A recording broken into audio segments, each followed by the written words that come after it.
My brother bishops, welcome to the public session of the United States Conference of Catholic Bishops Plenary Assembly. From Rome to home, the U.S. bishops met in Baltimore for their annual fall meeting 2 weeks after the Synod on Synodality's first session wrapped up at the Vatican. The Pope's U.S. representative evoking the Synod early on in his welcome address. The Eucharist is encounter. It is movement. Eucharistic revival and synodality go together. The Synodality and Eucharistic Revival connection was reiterated by conference president Archbishop Timothy Broglio. If you had to distill that down, what is it you believe the Holy Spirit is saying to the churches right now? Well, I think actually the nuncio gave me a good entree into that, because he combined the two, I think, at least for the Church in the United States, the two major concerns right now, which is the Eucharistic Revival and the whole process on synodality. While the Synod and the Eucharist were themes threaded throughout the bishops' meeting, the church leaders also got to work on important action items this week. They voted to re-elect Oklahoma City Archbishop Paul Coakley as conference secretary and elected 6 new committee chairmen, including Bishop Daniel Thomas of Toledo as the next pro-life chair, beating out San Francisco Archbishop Salvatore Cordileone with nearly double the votes. There are more than 200 U.S. bishops gathered here in Baltimore. I've heard from the bishops that this time is so important because they're often isolated and removed by distance, but here they can have that face-to-face time, which is essential in having what can be sensitive conversations. Outside the meeting hall, Son and of the Holy Spirit, amen. Bishop Joseph Strickland led a midday rosary, just days after Pope Francis removed him as head of the Tyler, Texas diocese. He claims he was disinvited to this year's assembly. Effectively a retired bishop now, Strickland will be able to join future Baltimore meetings. In response to claims of mismanagement and poor governance in Tyler, Strickland says he has nothing to hide. Look at the diocese. You can go on the Bishop's Appeal, which is our annual fundraiser, reached the record highs this past year. Just as all that investigation was happening, we got the news, the Bishop's Appeal at least pledges of $3.1 million, larger than ever in the history of the diocese. I mean, yes, there have been issues. About 5 years ago, there was significant personnel changes, but really since then, it's been pretty quiet. Meanwhile, inside, the most anticipated vote centered around a voting guide introduction the bishops will circulate to U.S. Catholics ahead of the 2024 election. The bishops voted overwhelmingly with no floor debate to pass the Forming Consciences for Faithful Citizenship introduction letter, which names abortion as, quote, our preeminent priority.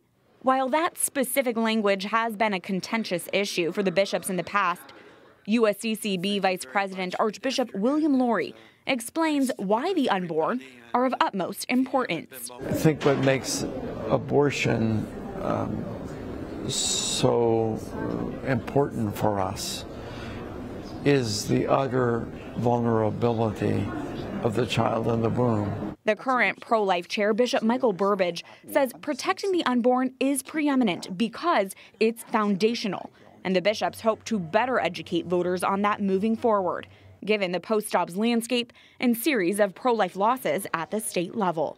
We have the truth. We have the truth, and we know that the truth will prove victorious. But we have to also be practical. What are the strategies? What is the messaging? Reporting from Baltimore, Catherine Hadro, EWTN News In Depth. Catherine joins us now in our D.C. studios with more insights on this fall's bishops' meeting. Catherine, it's great to have you here. Thank you for your report. The Synod on Synodality was a topic much discussed at the top of the proceedings, as you reported, with comments from top U.S. leaders. How were the effects of this global gathering seen at the meeting, especially knowing that while in Rome, you were there too, Archbishop Broglio mentioned that only a small number of U.S. Catholics participated or were aware of the Synod? Yes, well, it was definitely a theme, but it was also an agenda item. We heard from Bishop Rhodes and Bishop Flores about their experience at the Synod in Rome. And to your point, Montse, about gathering more participation, they said, Bishop Rhodes and Bishop Flores, that they plan to do an executive summary of the synthesis document that came out of the Synod last month in October, because it's 41 pages. And realistically, the average Catholic is not going to sift through all of that. So the bishops plan to put together an executive summary and disseminate that out. Hopefully that'll cultivate more awareness. But when asked by EWTN News, what are the next steps for the Synod here in the U.S.? What's that schedule look like? The bishops did say that that's too early to say. Wow, okay. Well, you noted that the much-awaited annual voter guide with the upcoming 2024 election was also discussed and voted on. Was there anything notable in that discussion? I think what was the most notable was that there was no discussion. There was no floor debate on this document. And typically, when the bishops are discussing voting and how Catholic voters need to weigh the topic of abortion, along with other important issues, it can get, pretty tense in there. However, those conversations must have been happening behind closed doors and executive sessions, because the bishops voted overwhelmingly with no debate to include that language of our preeminent priority when it comes to abortion. Now, next fall at the meeting, the bishops will totally redraft that voting guide, that faithful citizenship document. It will come right after the 2024 presidential election, and it is largely expected to be more contentious next year.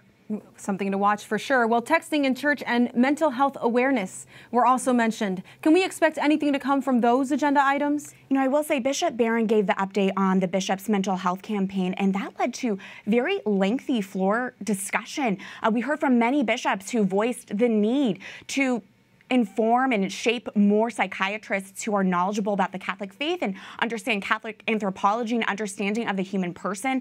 We heard very movingly from Bishop Dolan over in Phoenix, who's lost 3 siblings to suicide as recently as last year. So it's something they're very aware of. When it came to the discussion about technology and divine worship, very interesting. The bishops spoke at their round tables, very synodal there, spoke at their round tables for 20 minutes in private conversation that, we couldn't hear. It wasn't open to the floor discussion. So interested to hear how the bishops are weighing how technology should be implemented in the Mass, if at all. Absolutely, especially post-COVID. Thank you so much, Catherine. Thank you, Montse.